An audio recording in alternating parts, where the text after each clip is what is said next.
Qué alegría me da estar aquí nuevamente con ustedes compartiendo desde esta bendita señal de Mariavisión Luz Católica. Mi nombre es Manuel Ocampo Ponce y estamos en su programa Concilios. Les quiero mandar un saludo muy afectuoso a todos nuestros amigos, a los amigos de Mariavisión que nos ven en Norte, Centro, Sudamérica, también a nuestros amigos que nos ven en el Caribe, en Europa y en todas partes, en todos los países a los que llega esta señal de Mariavisión Luz Católica. El día de hoy tenemos un programa hermosísimo, un programa muy bonito porque estamos hablando de los presbíteros, de un decreto sobre el ministerio y vida de los presbíteros, y ahora vamos a centrarnos en lo que se refiere a los recursos para la vida de los presbíteros, recursos espirituales, recursos materiales, todo tipo de recursos. Así que bueno, vamos a disfrutar, vamos a compartir. Gracias por permitirnos entrar a sus hogares. Bienvenidos, iniciamos.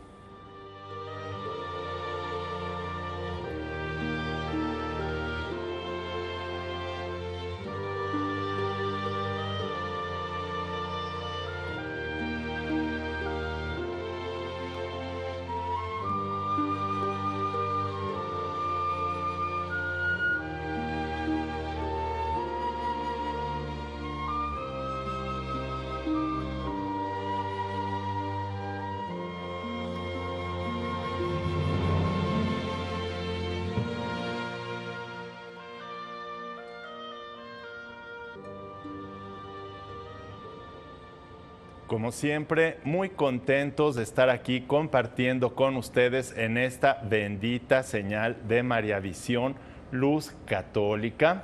Estamos en su programa Concilios. Los concilios son las grandes asambleas de la Iglesia Católica que han existido en toda la historia de la Iglesia. Asambleas para resolver problemas, problemáticas, retos que enfrenta la Iglesia en su quehacer cotidiano.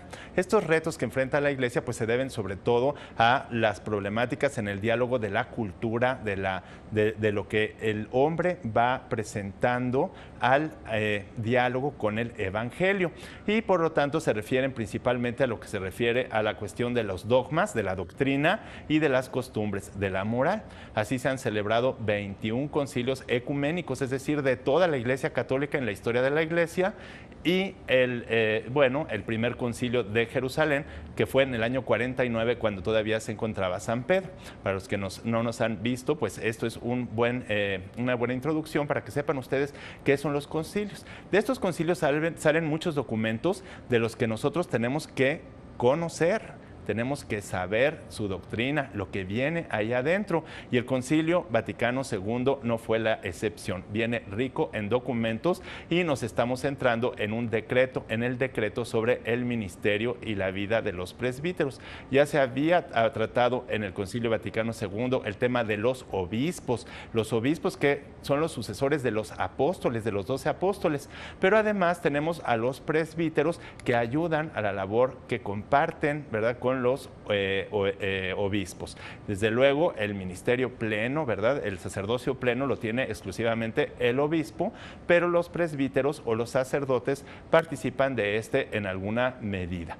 Bueno, el día de hoy vamos a hablar sobre un punto que es el recurso para la vida de los recursos para la vida de los presbíteros. Recursos, fíjense, ¿a qué recursos nos referiremos? Bueno, pues a los recursos espirituales, pero también a los recursos materiales. Los recursos espirituales, pues veremos que están centrados principalmente en lo que se refiere a su vida sacramental, a los sacramentos, sobre todo al sacramento de la penitencia. Hay recursos que son comunes y hay unos que son pues más particulares. Hay recursos que son antiguos de toda la Iglesia y se van también dando nuevos recursos. Y entre estos recursos, estos medios, entre los medios espirituales, bueno, pues es muy importante para los presbíteros, según dice el Concilio Vaticano II y según todos sabemos también, pues lo que es el sacramento de la penitencia, ellos también tienen que confesar, hacer su examen de conciencia diario para poder ir creciendo espiritualmente, nutrirse de la Sagrada Escritura y también de la Sagrada Eucaristía, es decir, de la celebración eucarística, para ir creciendo en gracia porque nadie puede dar lo que no ha recibido y ellos se tienen que llenar del Espíritu Santo de gracia para poderla transmitir también, comunicar a los demás fieles. Entonces tenemos, bueno, pues estos sacramentos tan importantes, pero también nos habla el documento sobre los retiros espirituales y sobre un punto muy importante que es la dirección espiritual. Es necesario que los presbíteros se sometan a la dirección espiritual y al respecto, bueno, pues hay que decir que es difícil encontrar un buen director espiritual. No es fácil, sobre todo en estos tiempos, encontrarlos. Y a muchos santos en la historia de la Iglesia se les ha preguntado cómo debe ser el perfil de un buen director espiritual. Bueno, pues dicen los grandes santos, ¿verdad? Como por ejemplo Santo Tomás de Aquino y otros grandes, Santo Tomás, que es el más grande teólogo y filósofo de la historia de la humanidad, no nada más de la Iglesia Católica, sino de la humanidad entera. No ha habido nadie que lo haya podido superar en profundidad, en extensión, en doctrina. Por eso, la doctrina del Aquinate, es decir, del doctor angélico Santo Tomás de Aquino del siglo XIII, pues ha sido siempre elogiada por múltiples papas y por la Iglesia, y es considerada incluso en el derecho canónico como una obligación en la formación de los sacerdotes en la filosofía y en la teología. No es una opción como podrían ser otros teólogos o otras propuestas, sino es una obligación. Tenemos varios puntos y documentos e incluso encíclicas que hablan sobre esto. Pero bueno, todo esto lo vamos a ir desarrollando y para entrar en materia hemos preparado un material para que usted vaya viendo cuáles son estas características y estos recursos que son importantes para la vida de los presbíteros. Vamos al material.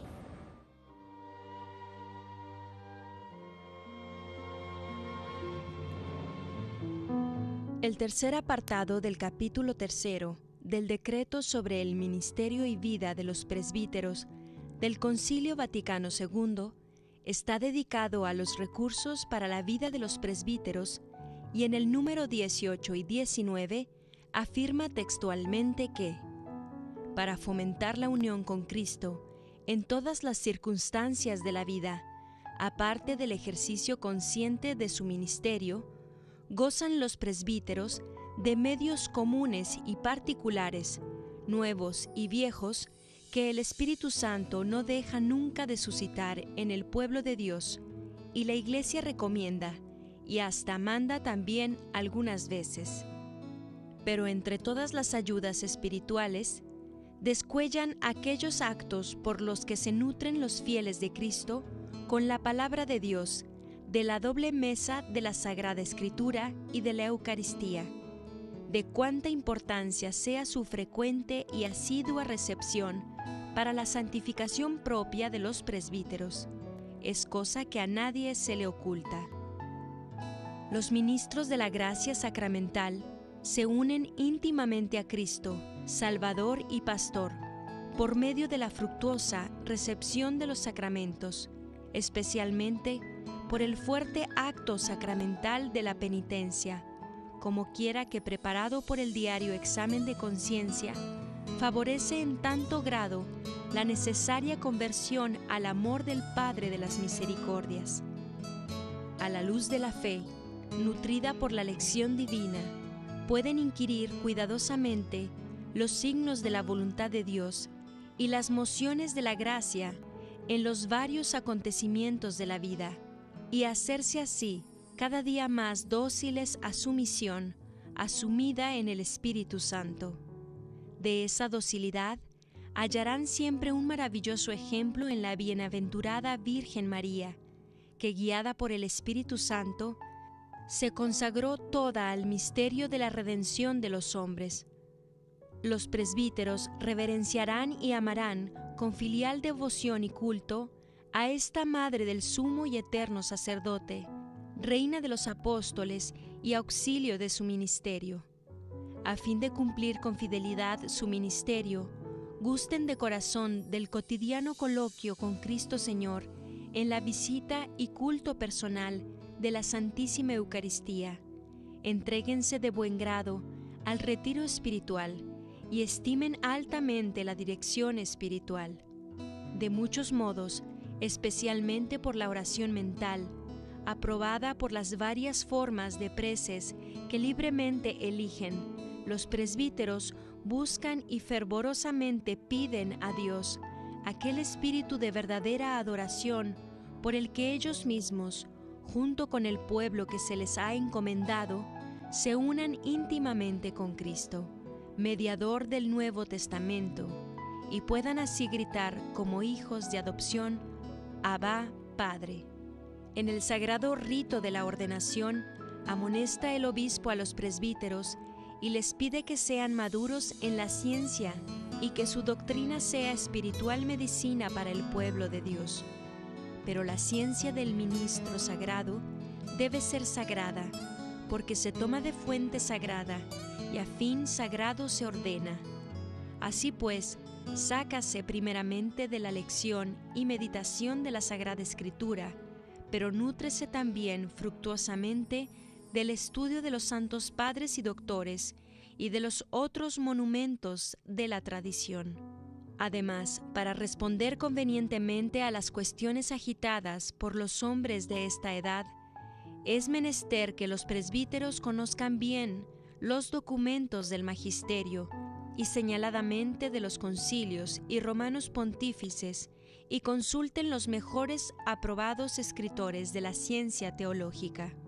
Mas como en nuestros tiempos la cultura humana y las ciencias sagradas avanzan con nuevo paso, incítase a los presbíteros a que perfeccionen adecuadamente y sin intermisión de su ciencia humana y divina, para que así se preparen a entablar más oportunamente diálogo con sus contemporáneos, a fin de que los presbíteros se dediquen con más facilidad a los estudios y aprendan más eficazmente los métodos de evangelización y apostolado.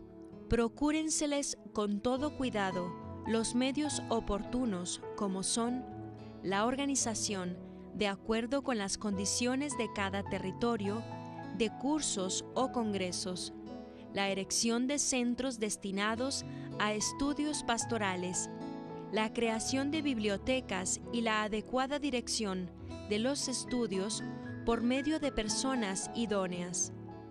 Consideren además los obispos individualmente a todos juntos la manera más oportuna de lograr que todos sus presbíteros, en fechas fijas, sobre todo pocos años después de su ordenación, puedan asistir a cursos en que se les procure ocasión, hora de adquirir un conocimiento más acabado de los métodos pastorales y de la ciencia teológica, hora de fortalecer su vida espiritual y de comunicar mutuamente con sus hermanos las experiencias apostólicas. Ayúdese también, con estos y otros medios adecuados, a los nuevos párrocos y a los que se destinan a una nueva obra pastoral o son enviados a otra diócesis o nación. Por último, procuren solícitamente los obispos que algunos se dediquen a un estudio más profundo de las cosas divinas, a fin de que no falten nunca maestros idóneos para la formación de los clérigos. Los demás sacerdotes y fieles sean ayudados en la adquisición de la doctrina necesaria y foméntese un sano progreso en las disciplinas sagradas, porque es todo punto necesario a la Iglesia.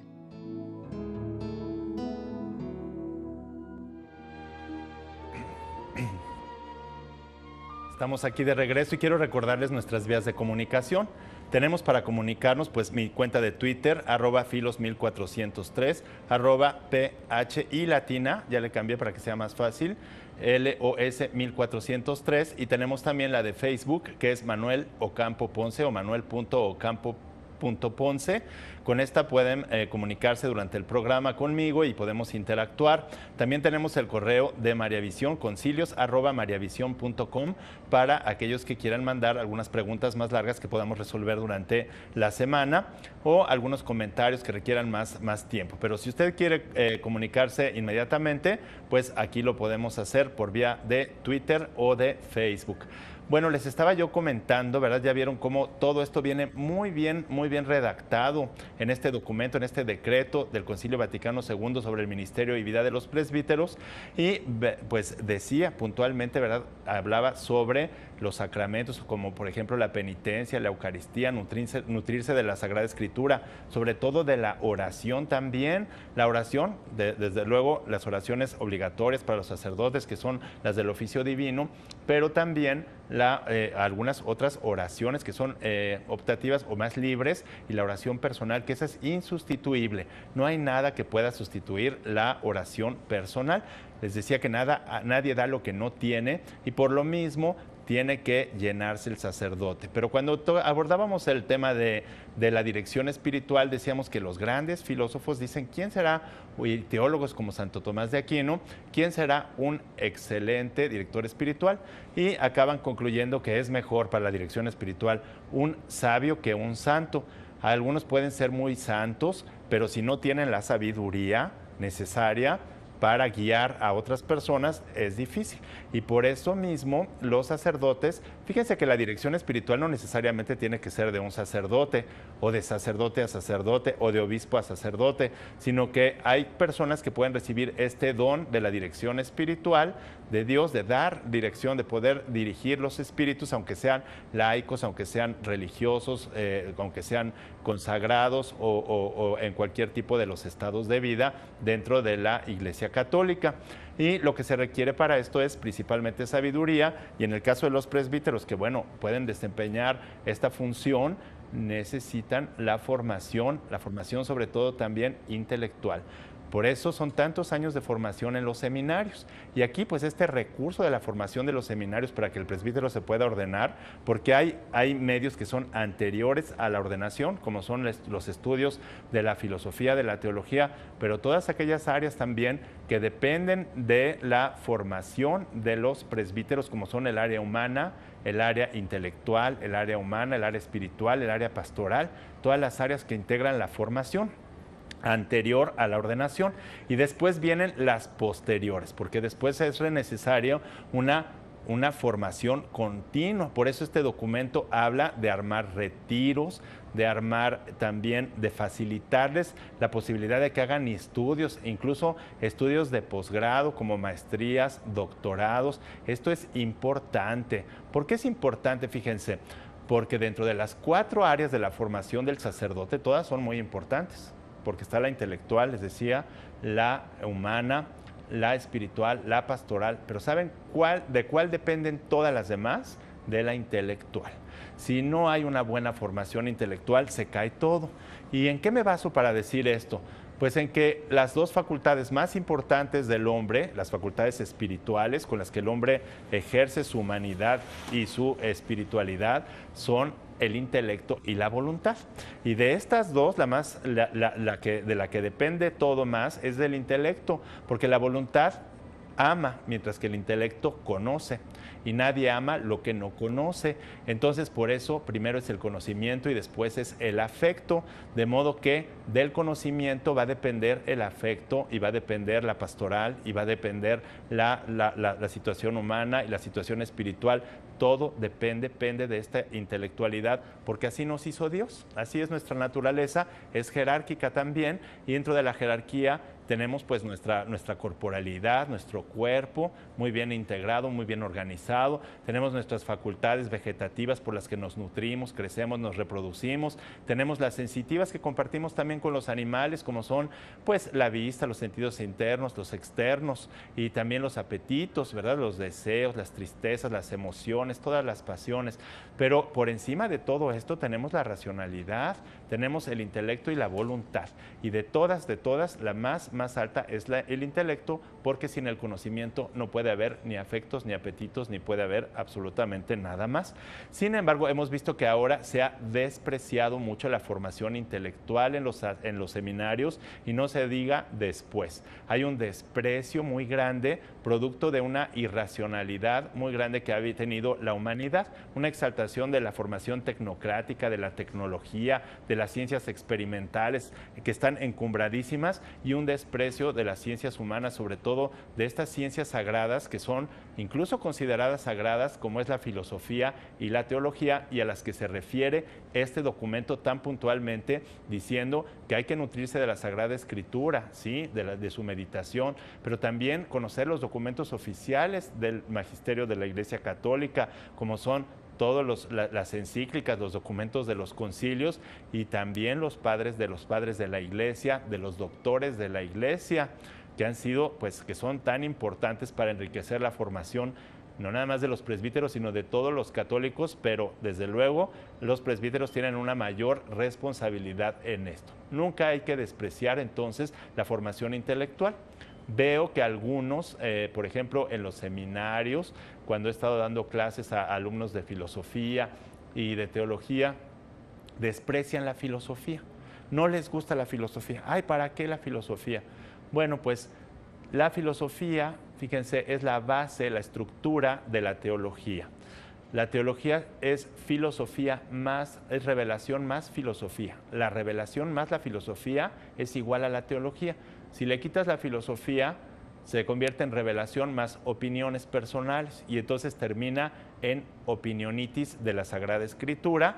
Y entonces, claro, eso nos gusta mucho porque cada quien acomoda la Sagrada Escritura a lo que le puede parecer lo mejor en su situación particular, pero entonces ya caímos en el relativismo teológico, en el que cada uno tiene su verdad y sus costumbres y su moral, y eso ya no es la doctrina de la Iglesia Católica ni el objeto de la teología, que es Dios, sino ya es un Dios que cada uno se crea a su medida. Por eso es tan delicado que no se les dé una buena filosofía, formación filosófica a los seminaristas, y luego teológica. La teología se cae sin la filosofía, y desde luego la pastoral resulta después un desastre, como lo vemos a veces en tantos y tantos casos, en tantos lugares. Y muchas veces yo les pregunto a los seminaristas por qué no les gusta la filosofía, y me dicen cosas y cosas que me llevan a ver que no les dan una buena filosofía. Les dan opiniones de filosofía o historia del pensamiento, donde les ponen lo que dijo Kant, lo que dijo Hegel, lo que dijo Heidegger, Platón, Sócrates, lo que sea, y entonces un conjunto de opiniones. Bueno, pues eso no es filosofía, eso es historia del pensamiento, eso no es una formación filosófica. Pero vamos a un corte y regresamos con más.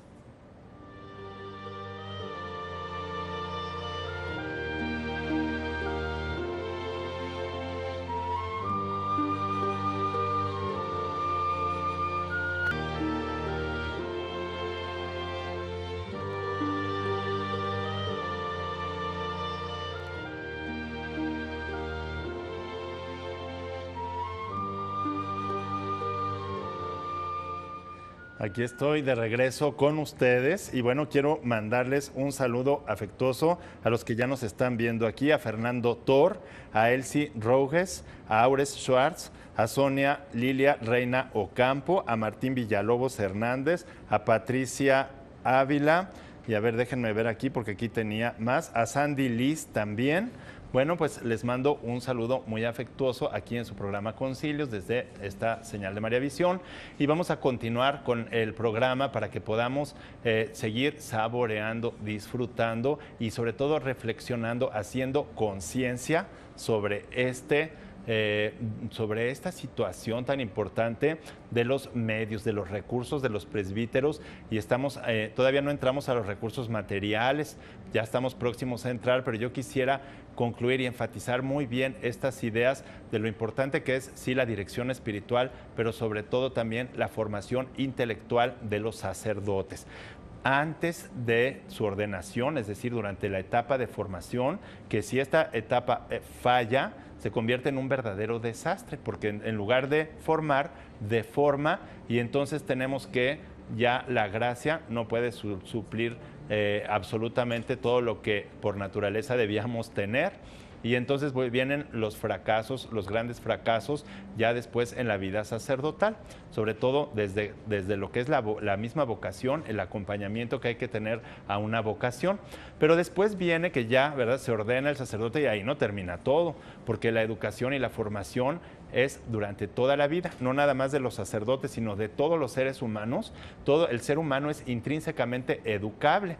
Los animales se adiestran, no se educan porque no tienen inteligencia y voluntad. Se les puede adiestrar y su estimativa, que es como una razón particular, les ayuda a sentirse, ¿verdad?, en el tiempo y en el espacio, a percibirse y a cuidarse, a percibir lo que es bueno, lo que es malo, a su naturaleza, a través de los apetitos, como el apetito concupiscible y el irascible, pero no tienen racionalidad y por lo tanto en ellos se habla de un adiestramiento. Pero el ser humano no se puede limitar a un adiestramiento o a una formación técnica, sino que la educación, es decir, sacar lo mejor posible de todas las capacidades del ser humano, que se logra principalmente a través de las virtudes, de los hábitos operativos buenos, que son estables, por eso son virtudes, porque una vez que se adquieren son difíciles de remover.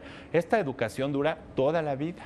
Nadie puede decir, ay, es que yo ya tengo 80 años, es que yo ya tengo 90, es que yo ya tengo 100 y ya no necesito la educación, la formación, sino que necesitamos todos durante toda la vida educar. Nunca acabamos de aprender cosas nuevas y los presbíteros pues no son la excepción. Entonces por eso deben organizar cursos. Después algunos si pueden, si tienen esa posibilidad de ir a estudiar una maestría, un doctorado.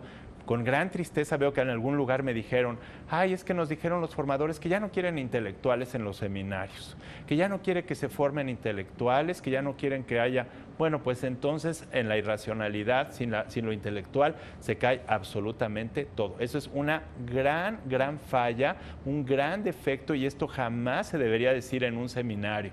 Pero sin embargo está pasando en algunos lugares. Les digo que a mí me han comentado esto y ya en alguna otra ocasión recuerdo que incluso en alguna universidad muy prestigiada de México habían dicho que no querían gente pensante. Bueno, pues eso va contrario totalmente a lo que es el Evangelio y a lo que es la naturaleza humana. Y así es como vemos, bueno, que hay que favorecer los ejercicios espirituales, congresos, coloquios sacerdotales, encuentros, para que se formen, en donde deben participar también laicos, expertos, especialistas. No estamos separados los laicos de los sacerdotes, al contrario, sino que debemos estar todos muy unidos. Pero después pasamos a lo que es también los recursos materiales, su salario, lo que requieren para vivir, y para esto hemos preparado otro material para que vayamos viendo exactamente lo que dice el concilio al respecto. Vamos al material.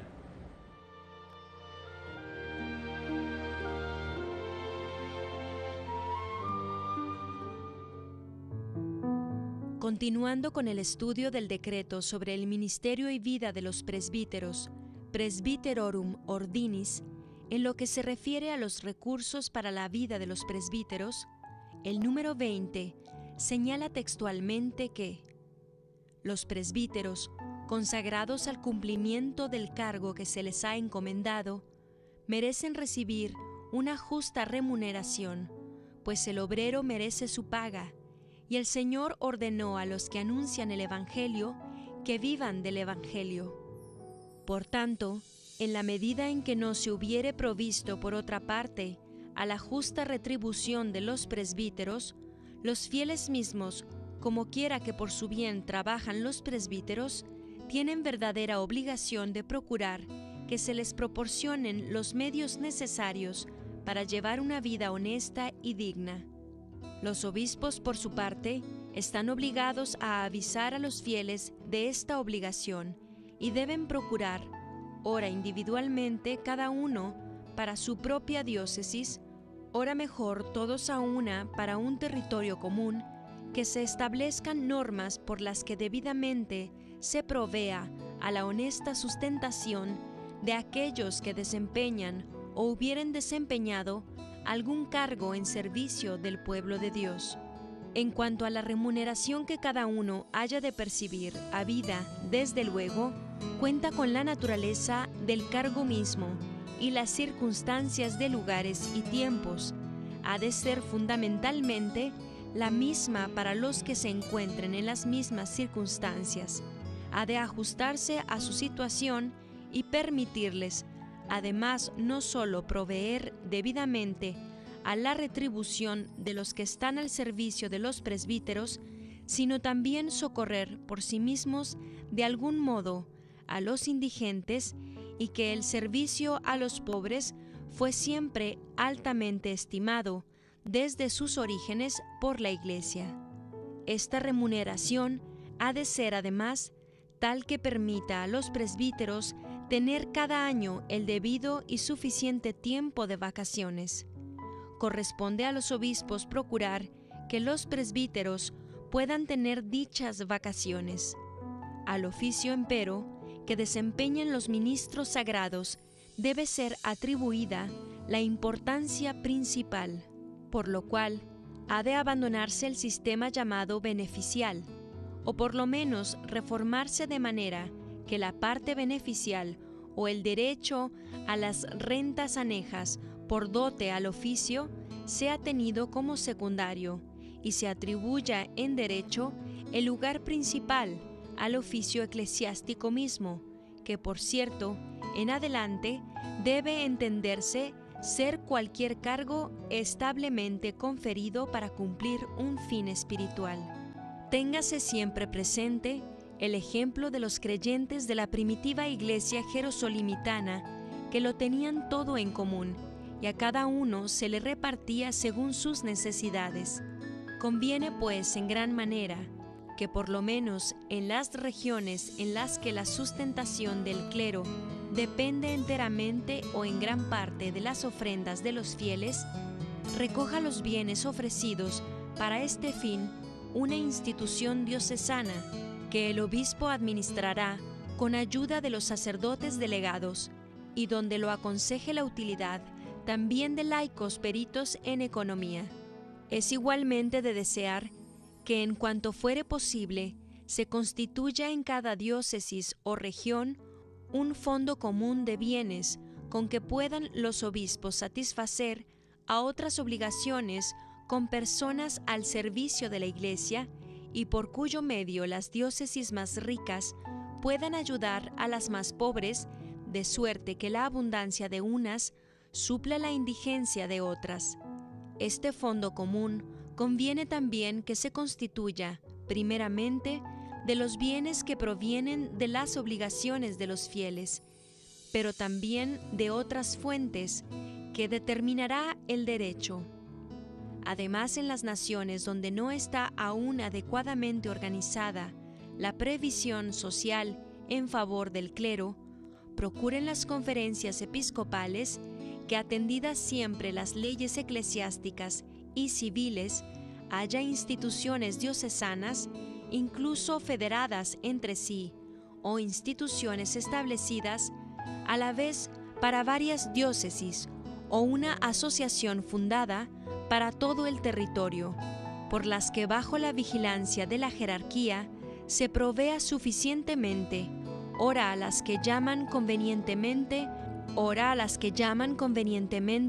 prevención y asistencia sanitaria, ora a la debida sustentación de los presbíteros que sufren enfermedad, invalidez o senectud. Los sacerdotes, por su parte, ayuden a la institución erigida, movidos de espíritu de solidaridad para con sus hermanos, tomando parte en sus tribulaciones, y consideren que de este modo, sin la ansiedad por el futuro, pueden cultivar con más ferviente espíritu apostólico la pobreza y entregarse enteramente a la salvación de las almas. Cuiden con ahínco aquellos a quienes esto atañe, que las instituciones de diversas naciones se federen entre sí, a fin de que adquieran más fuerza y se propaguen más ampliamente.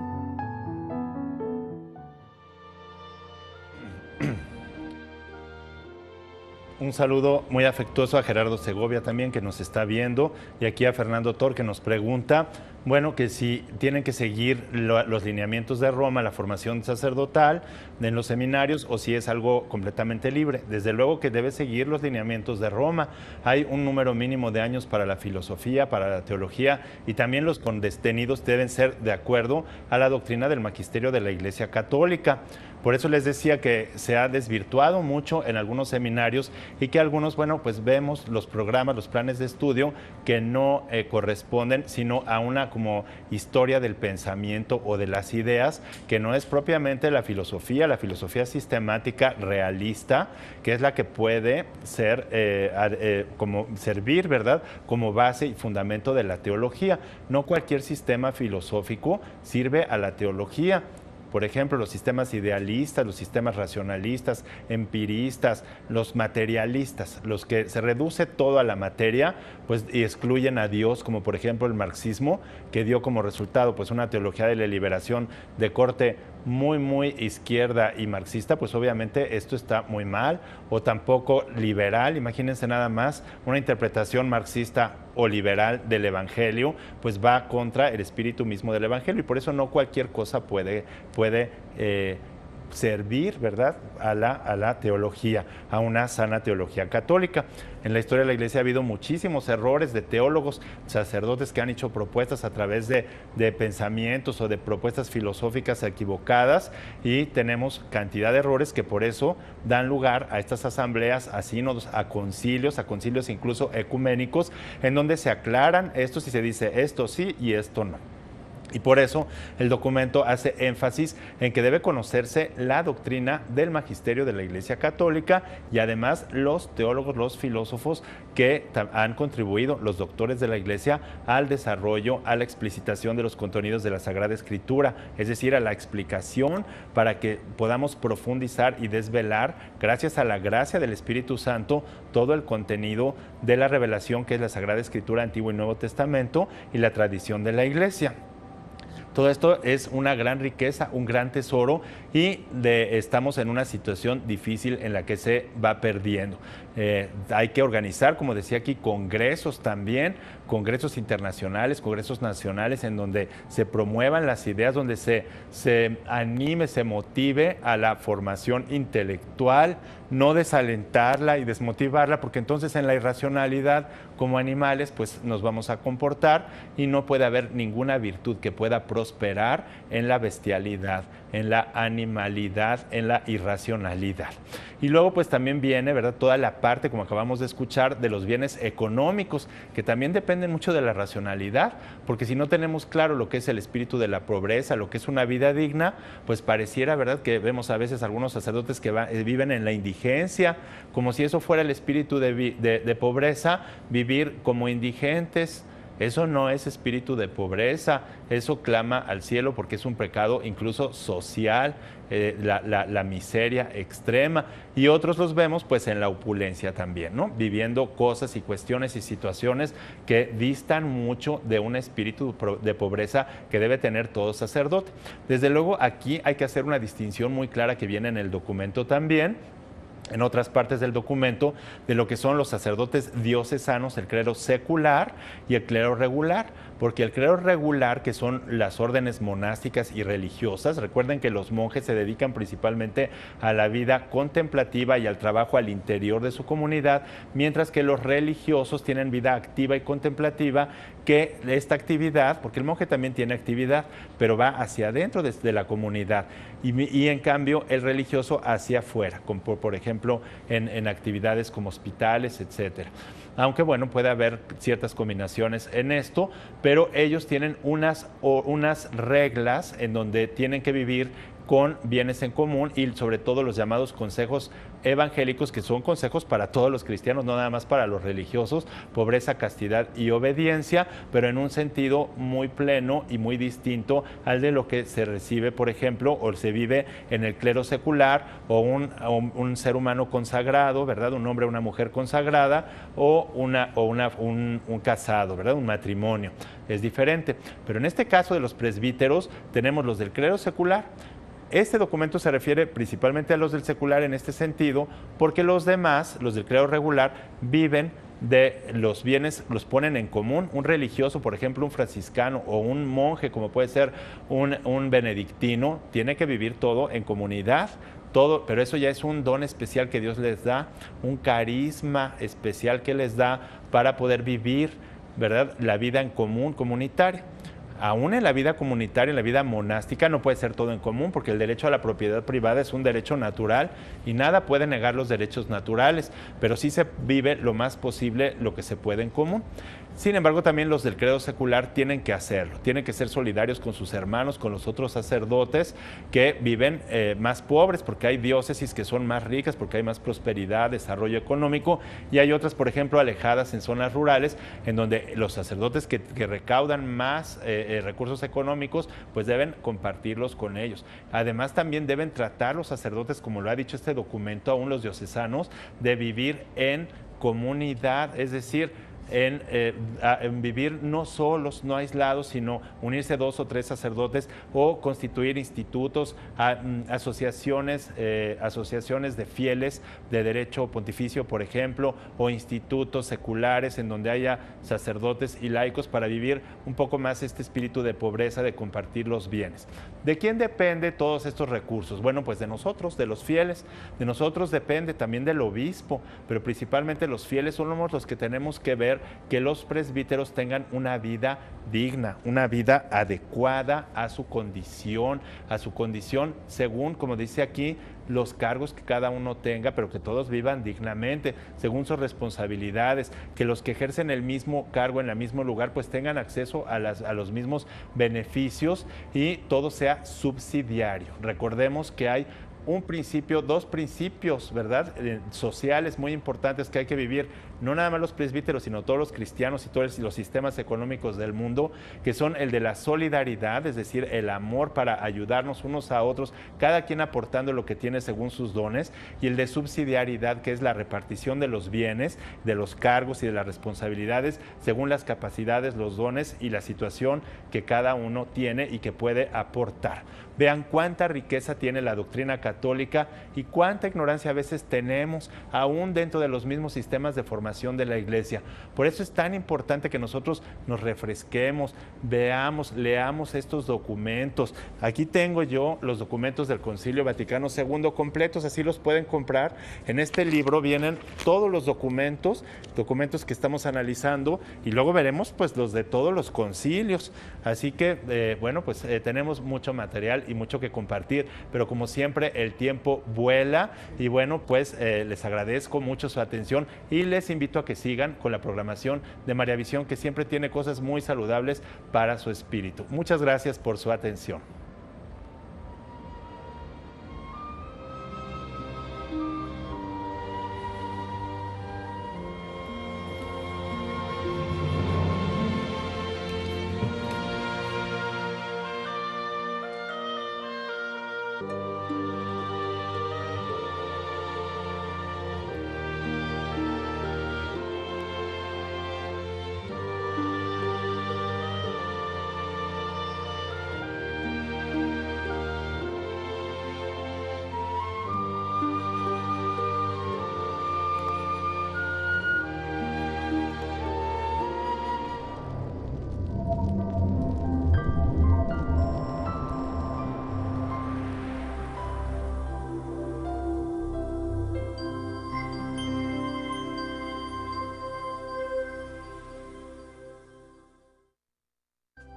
Si usted desea una copia de este programa, por favor contáctenos a los siguientes teléfonos.